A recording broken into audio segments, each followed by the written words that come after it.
এ ভাইরা আমার, বন্ধুরা আমার, এই জান্নাতের বাগান বান্দা যখন রওনা দিয়ে দিছে, এই রিয়াজুল জান্নাহ বেহেশতের বাগান গো, বান্দা যখন রওনা দিয়ে দিছে, প্রতিটা কদমে কদমে আমার আল্লাহ রব্বুল আলামিন বান্দার জীবনের সমস্ত সগীরা গুনাহগুলো মাফ করে দিছে। জোরে বলেন মারহাবা। কি গুনাহ মাফ? সগীরা গুনাহগুলো মাফ। ছোট্ট ছোট্ট ভুল করেছেন, ছোট্ট ছোট্ট গুনাহ করেছেন, এই গুনাহগুলো জান্নাতের বাগানের নিয়ত করে আসার কারণে আল্লাহ রাব্বুল আলামিন মাফ করে দিয়েছে। জোরে বলেন সুবহানাল্লাহ। এ ভাইরা আমার, বন্ধুরা আমার, আমরা শুধু সগীরা গুনাহ করি না, পদে পদে করছি কবিরা গুনাহ। নামাজ ছেড়ে দেয়া কবিরা গুনাহ। এই এত সুন্দর মসজিদ, এরপরও মুসল্লি হয় না। কারণ কি? কারণ নামাজের প্রতি যত্ন নাই। যে কথা বলতেছিলাম, দিলের কান্ডা লাগা শুনবেন। নামাজ ছেড়ে দেয়া কবিরা গুনাহ, মিথ্যা বলা কবিরা গুনাহ, বেগানা নারীর সঙ্গে দেখা দেয়া কবিরা গুনাহ, বেগানা পুরুষের সঙ্গে দেখা দেয়া কবিরা গুনাহ। আল্লামা কুতুবী রাহমাতুল্লাহ বয়ান করে, শোনো গো, তুমি আসমান থেকে জমিন পর্যন্ত যত গুনাহ করেছো, কোন বান্দা যখন রিয়াজুল জান্নাহ বেহেশতের বাগানের সংবাদ শুনতে পায়, ওই জান্নাতের বাগান খানা আঁকড়ে ধরে খাস তওবা করে আল্লাহ বলে যখন ডাক দেয়, আল্লাহ আমি গুনাহগার, আমি পাপী, আমি নালায়েক, আল্লাহ তুমি মাফ করে দাও, জীবনের ভুল করব না, গুনাহ করব না। আমার আল্লাহ রাব্বুল আলামিন ওই বান্দা জীবনের সমস্ত গুনাহগুলো মাফ করে দেয়। জোরে বলেন আল্লাহু আকবার। একটু মহব্বতের সঙ্গে বলেন আলহামদুলিল্লাহ। কি গুনাহ মাফ? কবিরা গুনাহ মাফ। ও যুবক, আজকে যুব সমাজের উদ্যোগে আজকের ঐতিহাসিক মাহফিল খানা। এখন এত গুনাহ করলা, এই গুনাহ মাফের জন্য একটা অপূর্ব সুযোগ পাইলা, গুনাহ মাফের জন্য একটা উত্তম সিস্টেম পাইলা। এই জান্নাতের বাগানে বসিয়া খাস তওবা করে আল্লাহ বলে ডাক দিলে আল্লাহ গুনাহ মাফ করে দেয়। কত গুনাহ করছো একবার বইয়া দেখো, যে তোমার গুনার কথা দুনিয়ার মানুষ জানতো, পৃথিবীর মধ্যে তোমার জায়গা দিত না। তোমার গুনার কথা যদি তোমার বিবি জানতো, জীবনও তোমার সঙ্গে ঘর করতো না। তোমার গুনার কথা যদি তোমার ছেলে জানতো গো, তোমাকে বাবা বলে ডাকতো না। তোমার গুনার কথা যদি মেয়ে জানতো, জীবনও মেয়ে তোমাকে বাবা বলে ডাকতো না, মা বলে ডাকতো না। তোমার গুনার কথা যদি গ্রামের মানুষগুলো জানতো, ও মুসলমান, গ্রামের মানুষ তোমাকে কখনো আর বন্ধু হিসেবে কবুল করতেন না, গ্রহণ করতেন না। হাজার হাজার গুনাহ করেছেন, কত বড় বড় গুনাহ করেছেন, রব্বে কারীম সব গোপন রাখছে। ধরে বলেন ঠিক কিনা? মাইকে লাগিল কই? ভাই গেল কই? মাইকে টানে কই? সাউন্ড বাড়াও। আমার ভাইরা, আমার বন্ধুরা আমার, যে কথাগুলো বলতেছিলাম, দিলের কান্ডা লাগা শোনো। এত হাজার গুনাহ করার পর আমার আল্লাহ গোপন রাখছে। জোরে বলেন ঠিক কিনা? প্রকাশ করছে। আপনি যত গুনাহ করেছেন, গোপনে গোপনে যত গুনাহ করেছেন, বিবি জানে না, মা জানে না, বাবা জানে না, প্রতিবেশী জানে না, আপনজন জানে না, কেউ জানে না। এত গুনাহ করার পর রব্বে কারীম আপনাকে বিদায় করে দেন নাই। এত অপরাধ করার পরও রব্বুল আলামিন এটা প্রকাশ করে নাই। এই জন্য আল্লাহর দরবারে অসংখ্য শুকরিয়া আদায় করার দরকার আছে কি না? জোরে জোরে চিল্লায় বলেন আছে কি না? একটু মহব্বতের সঙ্গে দুরূদ শরীফ পড়েন। আল্লাহুম্মা। মাইক কিরাম সেটিং করলো ভাই, কেন কেন করে আওয়াজটা ঠিক করো। ও আলা আলি সাইয়্যিদিনা,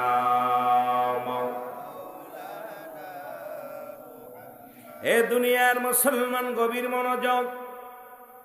এই জান্নাতের বাগানে আসার কারণে সগীরা গুনাহ মাফ, কবিরা গুনাহ মাফ। আমার বাবারা, যত জান্নাতের বাগানে যেতে পারবেন ততই লাভ না লস? যত যাবেন ততই লাভ। মদিনার মাটি, বাংলাদেশের মাটি। মদিনার মাটি গায়ে লাগলে গুনাহ ঝরে যায়, বাংলাদেশের মাটি গায়ে লাগলে চুলকানি রোগ হয়। ও বাজানেরা, গভীর মনোযোগ। সুতরাং মদিনার পাথরে চুমা দিলে জীবনের গুনাহগুলো ঝরে যায়, আর বাংলাদেশের পাথরের মধ্যে চুমা দিলে প্রস্রাবের গন্ধ পাওয়া যায়। পাথরে বেশ কম আছে, মাটিতে বেশ কম আছে। এর মুসলমান, আগামীকাল যখন বলবে, এ ভাইরা আমার, বন্ধুরা আমার, এই বেজুরা উত্তর পশ্চিম পাড়া বেলাল রাদিয়াল্লাহু তাআলা জামে মসজিদের সামনে জান্নাতের বাগান, মানুষ পাগল বলবে, সবাই আপনাকে পাগল বলবে, মুসলমান আপনাকে বলদ বলবে। আজকে যখন রিয়াজুল জান্নাহ বেহেশতের বাগান বলবেন, সবাই আপনাকে জ্ঞানী বলবে। কারণ আজকের এই মাহফিলের দাম হয়েছে কোরআনের খাতিরে। এই মাহফিলের শান, এই মাহফিলের জায়গাটা দাম বাড়ছে কোরআন হাদিসের সম্মানের খাতিরে। জোরে বলেন ঠিক কিনা? আগে হলো রিয়াজুল জান্নাহ বেহেশতের বাগান, আগে হলো বেহেশত, তারপর হলো বাগান। এই পৃথিবীতে যত ফল, ও মুসলমান, যত গাছ আছে, ফলের গুণে গাছের পরিচয়। আম গাছ, জাম গাছ, কাঁঠাল গাছ, যত ফল, আগে নাম বলি, আগে ফলের, তারপরে গাছের পরিচয়। তদ্রুপিটা রিয়াজুল জান্নাহ বেহেশতের বাগান, আগে হলো বেহেশত, তারপরে হলো বাগান। আর এই বাগানের অনেক দাম, এই বাগানের অনেক মূল্য। সাধারণ পাবলিক আমরা বুঝি না, সাধারণ মানুষ আমরা বুঝতেছি না। যেদিন একটা আমলের জন্য দৌড়াদৌড়ি করব, একটা নেকির জন্য দৌড়াদৌড়ি করব, সেদিন বুঝবো মাহফিলটা কি রত্ন ছিল। জোরে বলেন ঠিক কিনা? একটু মহব্বতের সঙ্গে জিকির করেন, লা ইলাহা।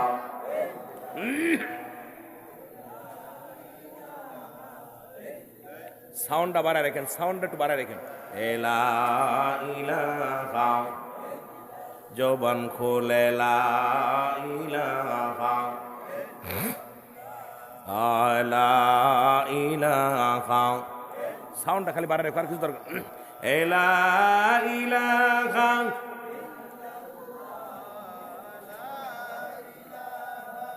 ইল্লাল্লাহু মুহাম্মাদ রাসূলুল্লাহ, লা ইলাহা। এ দুনিয়ার মুসলমান,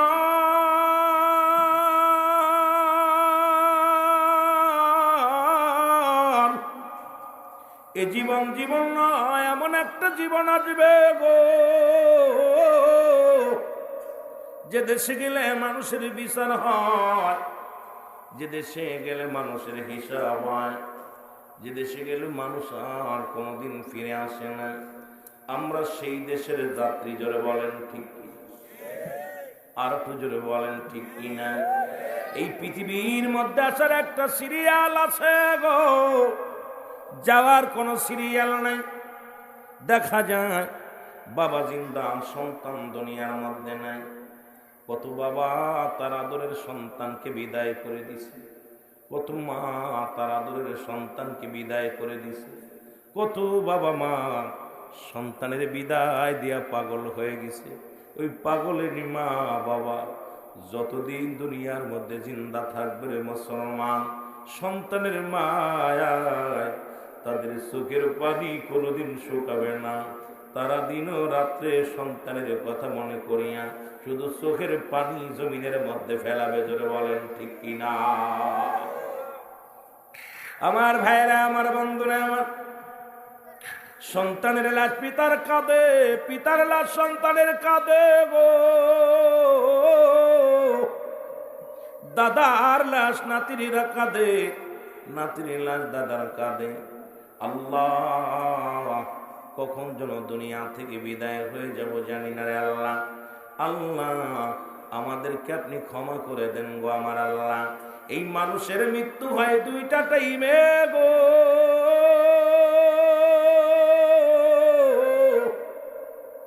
একটা হলো রাতের বেলা, একটা হলো দিনের বেলা। ও মুসলমান, কয়টা টাইমে মানুষ মৃত্যুবরণ করে? দুইটা টাইমে মানুষ মরণ হয়। কয়টা টাইমে? জোরে বলেন, কয়টা টাইমে? দুইটা টাইমে মরণ হয়। একটা হলো রাতের বেলা, একটা হলো দিনের বেলা। আমার যুবক বাবা, রাতের কান্ডা লাগান, শোনো, আমি আলোচনায় আস্তে আস্তে যাই। আল্লাহ রাব্বুল আলামিন গোলামের মধ্যে যদি কথা বলার তৌফিক দান করে, তাহলে কিছু কথা বলতে পারবো। এর মুসলমান, দুইটা টাইমে মানুষের মরণ হয় গো। একটা হলো রাতের বেলা, একটা হলো দিনের বেলা। ও মুসলমান, নামাজ ছাড়ার কোন পথ নাই, আল্লাহর গোলামি ছাড়ার কোন পথ নাই। ও বান্দা শোনো, দিনের শুরু হলো ফজর। বান্দা, ফজরের 2 রাকাত সুন্নাত নামাজ তুমি আদায় করলা, সঙ্গে সঙ্গে তুমি হয়ে গেলা আমার নবীর প্রেমিক। এ মুসলমান, এবার 2 রাকাত ফরজ নামাজ তুমি আদায় করলা, সঙ্গে সঙ্গে তুমি হয়ে গেলা আমার আল্লাহর গোলাম। এখন আর দিনের মধ্যে যদি তোমার মরণ হয়, কত মানুষ মুসলমান কাজ করতে যে মারা যায়, নামাজগত অবস্থায় মারা যায়, গমের ঘরে মারা যায়, খানা খাইতে যে মারা যায়, বাজারে গেছে ঘুরতে আর ঘুরে ফিরে আসে নাই। ও যুবক, এবার তুমি 2 রাকাত সুন্নাত নামাজ যখন আদায় করলা গো, সঙ্গে সঙ্গে তুমি হয়ে গেলে আমার রাসূলের প্রেমিক। এবার 2 রাকাত ফরজ নামাজ তুমি আদায় করলা, সঙ্গে সঙ্গে হয়ে গেলা তুমি আমার আল্লাহর গোলাম। এখন যদি দিনের মধ্যে তোমার মরণ হয়, তুমি হবে আল্লাহর গোলাম, রাসূলের প্রেমিক। মরণে ভয় নাই, কবরে ভয় নাই, মিজানে ভয় নাই, ফুলসিরাতে ভয় নাই, কোথাও তোমার ভয় নাই। যদি একবার আল্লাহর গোলাম হইতে পারো, একবার যদি রাসূলের প্রেমিক হতে পারো, জোরে বলেন ঠিক কিনা? এখন তুমি নামাজও পড়ো নাই, সুন্নাতও পড়ো নাই, সুন্নাতও পড়ো নাই, ফরজও পড়ো নাই, নবীজির সঙ্গে তোমার প্রেম নাই, আল্লাহর সঙ্গে প্রেম নাই। ও মুসলমান, তোমার এই দেহখানা কে তোমার দায়িত্ব নেবে রে মুসলমান? রাসূলুল্লাহ চিনবে না, আমার আল্লাহ রাব্বুল আলামিন চিনবে না। ওরে মুসলমান, তোমার এই দেহখানার কি উপায় হবে, বডি খানার কি উপায় হবে? একবার চিন্তা করে দেখো না কেন রে মুসলমান? এর যখন রব্বি কারিম এই দুনিয়ায় তোমারে আমারে পাঠাইলো, ও যুবক, তোমারে আমারে আমার আল্লাহ যখন দুনিয়ায় পাঠাইলো গো, সমস্ত দেহ মুসলমান রূহ জগৎকে একত্রিত করে বলতেছিল, আলাস্তু বিরাব্বিকুম, আমি কি তোমাদের রব নাই? আল্লাহু আকবার, আর একটু জোরে বলো আল্লাহু আকবার। সমস্ত রূহের জগৎ নিরাপত্তা পালন করে, আল্লাহ কয় আমি কি তোমাদের রব নয়? তখন সমস্ত রূহের জগৎ বলেছিল, স্বীকার করলাম আপনি আমাদের রব, আপনি আমাদের প্রভু, আপনি আমাদের মালিক। আমি আপনাদেরকে বোঝানোর জন্য একটা কথা বলে যাই, এই কথাটা গুরুত্ব দিয়া শুনবেন। এ বাবা, মাঝে মাঝেই আমি গল্পটা করি। ওই মুসলমান, শোনো শোনো গো, এই বেজুরিয়া গ্রামবাসী আর ওই কুমিল্লা নিবাসী দুজনের সঙ্গে এক মেয়ে এক ছেলের লগে বিয়া হয়। এত টাকা দেলমাওরে, এত টাকা ওসিল বাদে কবুল আছো কিনা? কয় কবুল। এর মুসলমান, ওই বিবিরে বিয়ে করে আনা পর, মেয়েটাকে বিবাহ করার পর সারাদিন আপনার কাজ করে, সারাদিন আপনার কর্মচারী হলো, মেতরের কাজ করে, মথির কাজ করে, জির কাজ করে, আপনার সন্তান আদি লালন পালন করে। রাত্র যখন হয় বলে তোমার বাড়ি ঘরে ঘুমাইব, মেনে নিবেন? কথা প্রাণ মেনে নিবেন? এ মুসলমান, শুধু তাই নয়, তাই নয় গো, যদি আপনার বিবি অন্য কোন পুরুষের লাগে কথা বলে, সঙ্গে সঙ্গে তারা বিদায়ের জন্য প্রস্তুতি হও। আপনার শুধু হুকুম নিষ্কি বলেছেন, শুধু কবুল বলেছেন, সঙ্গে সঙ্গে আপনি তার আপনার প্রতি তার হুকুম তার ধার্য হয়ে গেছে, আর আপনার অনুগত হয়ে যায় আপনার বিবি। কিন্তু রব্বি কারিমের কাছে সমস্ত মাকলুকাত কবুল করে আসলাম।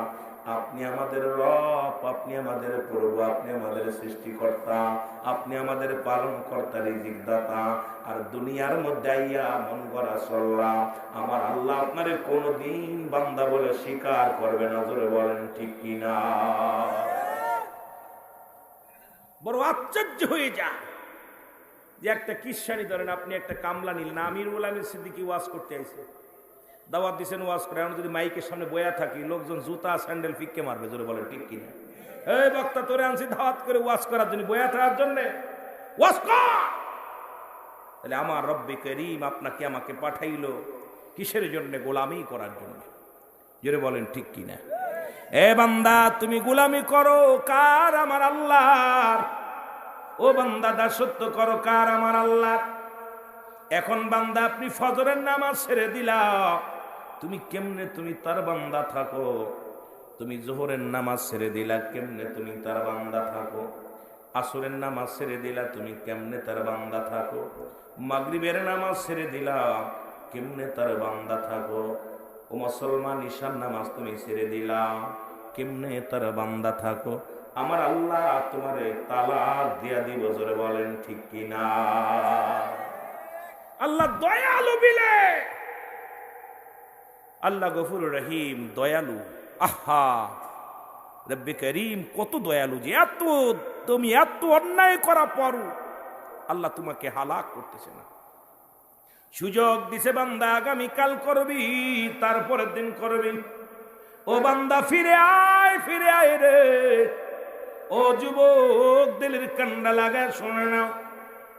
এবার দিনের মধ্যে তোমার মরণ হয় না, রাতের মধ্যে তোমার মরণ হবে, এর মধ্যে কোনো সন্দেহ নাই। রাতের শুরু হলো মাগরিবের বান্দা, মাগরিবের 3 রাকাত ফরজ নামাজ তুমি আদায় করলাম, সঙ্গে সঙ্গে তুমি হয়ে গেলে আমার আল্লাহর গোলাম। এবার 2 রাকাত সুন্নাত নামাজ তুমি আদায় করলাম, সঙ্গে সঙ্গে তুমি হয়ে গেলা আমার রাসূলের প্রেমিক। জোরে বলেন মারহাবা। নামাজ কাফের এবং মুসলমানদের মধ্যে পার্থক্য হলো নামাজ। মুসলমানরা নামাজ ধরে, কাফেররা নামাজ ছাড়ে। এখন আমরা মুসলমান হইয়া একক তো পড়ি না, আসি তো আসি না। কেউ আসি জুম্মার সপ্তাহে একক তো নামাজি, কেউ আসি মাসে একক তো, কেউ আসি বছরে 2 রাকাত, কেউ আবার মাঝে মাঝে একক তো 2 রাকাত পড়ে। হয়তো মাগরিব পড়লে ঈশা পড়ে না, আসর পড়লে ফজর পড়ে না, ফজর পড়লে জোহর পড়ে না। মানে দিক বিদিক চলা শুরু করেছে মন গড়া মতো। এক ওয়াক্ত নামাজ যদি কাজা দাও, শুধু বাদ দিছো, ছুটে গিয়ে সেটা আদায় করেছো, 80 হুতবা পরিমাণ জাহান্নাম। কত 80 হুতবা পরিমাণ, যারা 1 হুতবা পরিমাণ হলো 2,88,00,000 বছর। আল্লাহু আকবার। কত বছর? 2,88,00,000 বছর। এ হলো 1 হুতবা, 79 হুতবা আছে। তাহলে এত পরিমাণ 1 ওয়াক্ত নামাজ কাজা গেলে মুসলমান, শুধু কাজা গেলে যদি এত পরিমাণ আযাব হয়, আপনার জীবন থেকে কত নামাজ চলে গেছে, আপনার আমার জীবন থেকে কত নামাজ ছুটে গেছে। একবার খেয়াল করবেন, একবার চিন্তা করবেন, রব্বে কারিম যদি ধরে, কোনদিন জান্নাতে যাওয়া সম্ভব না। 1 ওয়াক্ত নামাজ কাজা দিলে 80 হুতবা পরিমাণ জাহান্নাম, যার 1 হুতবা পরিমাণ হলো 2,88,00,000 বছর। এবার হিসাব করেন, গুণ দেন, যোগ দেন, ক্যালকুলেটর শেষ।